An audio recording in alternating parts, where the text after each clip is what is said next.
So, I have a question. What in the hell is wrong with conservatives today, really?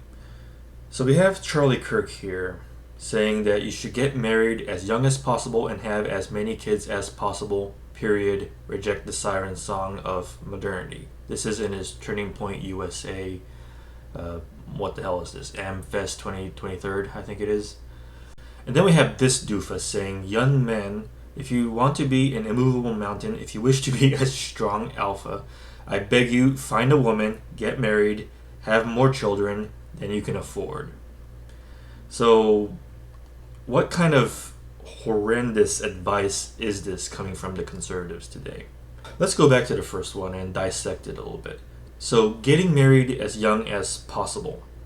Let's pick apart this one first. How young as possible are we talking about? Straight out of college? Straight out of high school, even? So you'd have to be incredibly well off. You had to be either born into wealth, you had your parents pay for your college and everything, or you had to be inordinately lucky in order for this to be sustainable. But let's assume for a moment that this is not a problem, or at the very least, not the first problem. Now let's take the second part of Charlie Kirk's little bullshit advice here. Have as many kids as possible. Period. Have as many children as possible in a situation where you're simply not ready because you married too young. Is that good advice? In fact, what is that if not horrendous advice? Now, the conservatives are going to counter with something like the following. Well, if you have enough children, you'll be motivated to work hard and then you'll have all the money already. Well, that is a very pipe dream way of thinking. Because what do you have to do to get from zero to all the way up in that short amount of time? Because having children in the span of years that you do, that's not a very long amount of time in the grand scheme of things. What sort of compromises do you have to make to your own ethics in order to actually grab something that pays well but might be a little bit not in your best interests?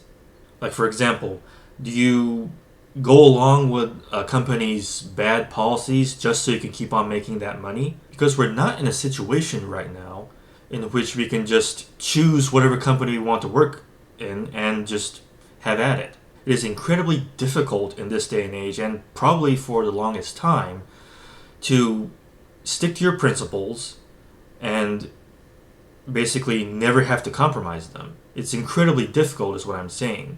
It's sometimes possible to get there, but this is Charlie Kirk talking to the mass of people, the mass of men here, and he is definitely setting them up to failure in this case because he's not talking about how dangerous it is out there in terms of morals and the systemic bias against men. Also, reject the siren song of modernity.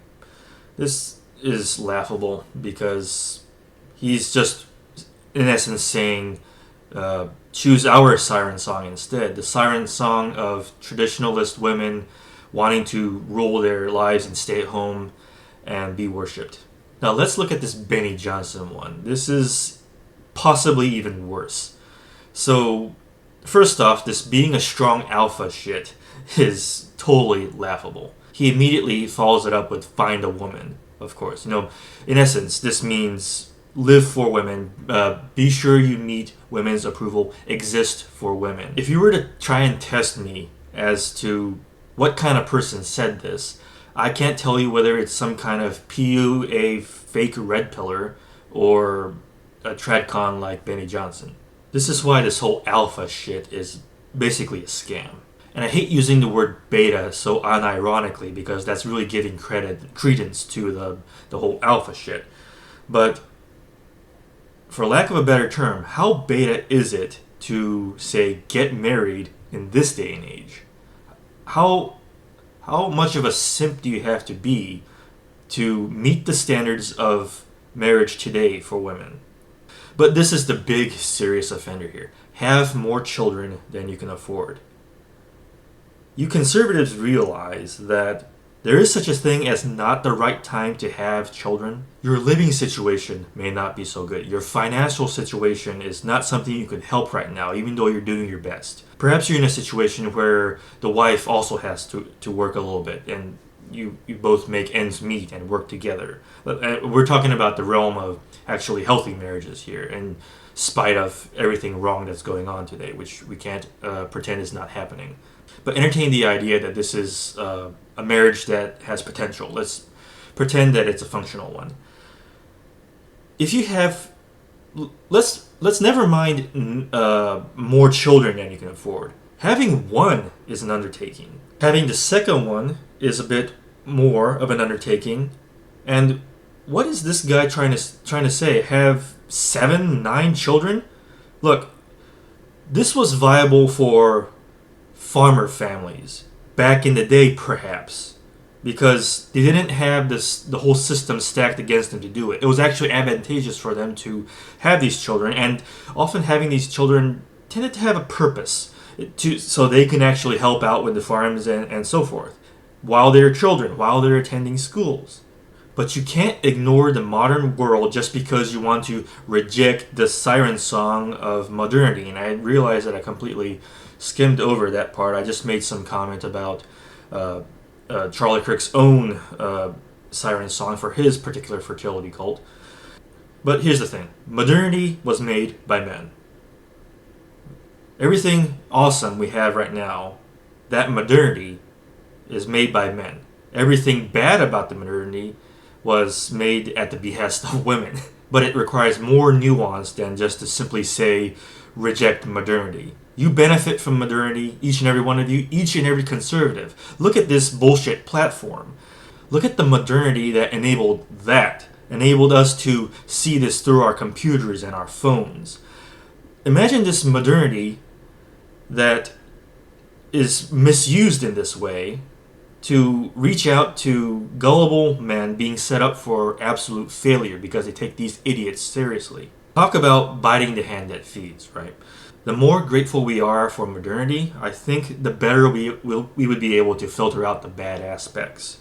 So once again, it's not as simple as just blaming modernity out of the blue, but that's a little bit off track here. Let's get back on track. And back to this guy's first bit, being an immovable mountain. So we're talking about overwork. We're talking about ridiculous amounts of time spent outside not being a father in order to afford all these fucking children, right? And I'm always going to come back to this when it comes to the subject of overwork. Tradcon women love using the Marxist phrase wage slave to detail the notion that women shouldn't have to work long hours, for that matter any hours at all, and should just be a stay-at-home mom. But it's okay for these men to, you know?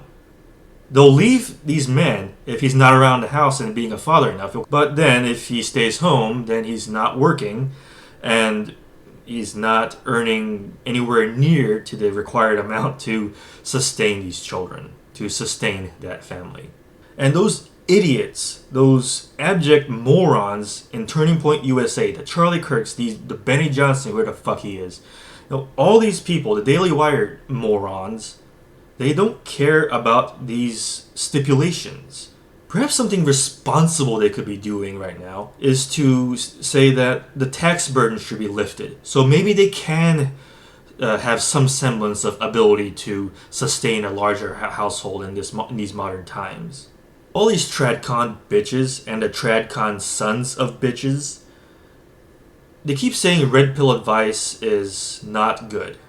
They keep on saying that red pillars give bad advice, that we should be establishing more relations with women and such. Well, they're not fixing the women here. And they're saying we give bad advice, but then they say shit like this.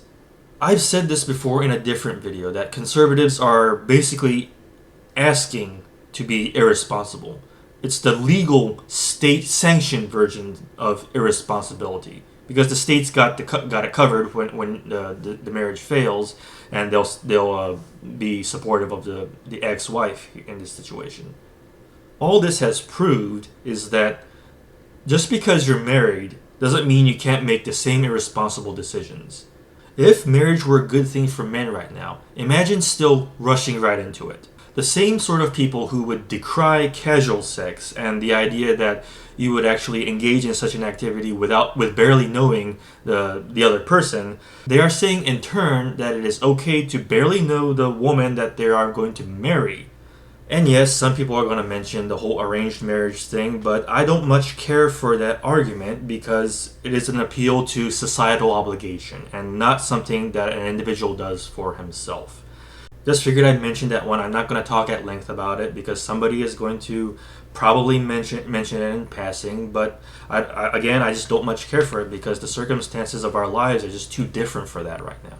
So let me rant about another thing. So this constant preoccupation with just had children. Screw the circumstances. Screw the long-term thought that is required to actually even maintain such a thing, to begin to maintain such a thing.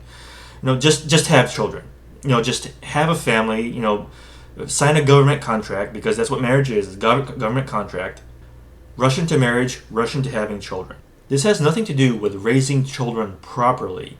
This has nothing to do with well thought out actual child rearing. It has nothing to do with the actual purpose of a proper family, which in my opinion is raising an independent individual. Son or daughter, it does not matter. The point of this should be that you are raising an accountable entity.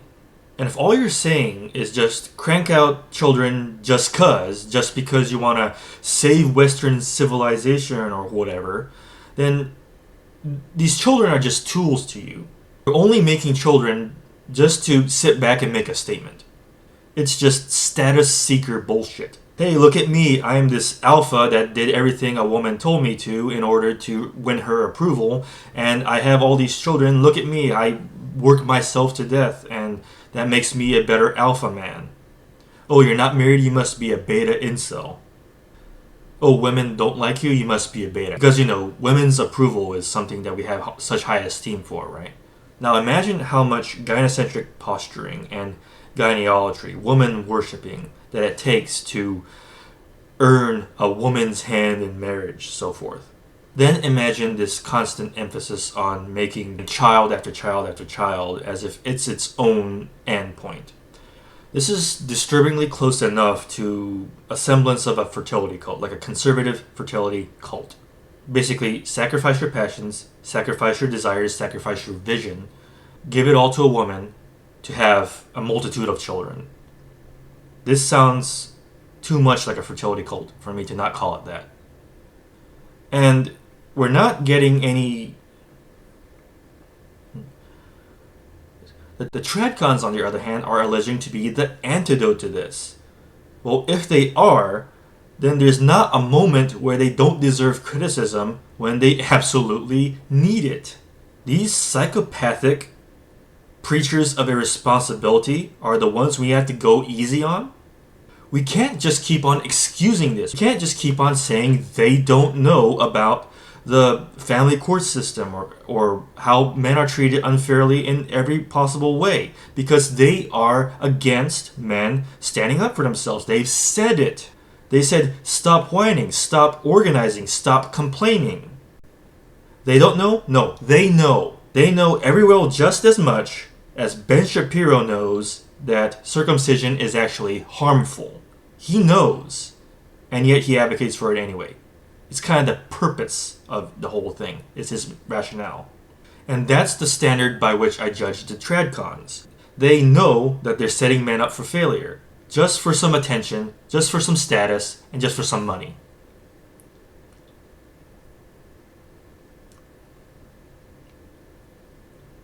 These people know a fucking mark when they see it. And they're in the multitudes. They are eating this stuff right up. I'm surprised we have any backlash against them at all from our own side of things.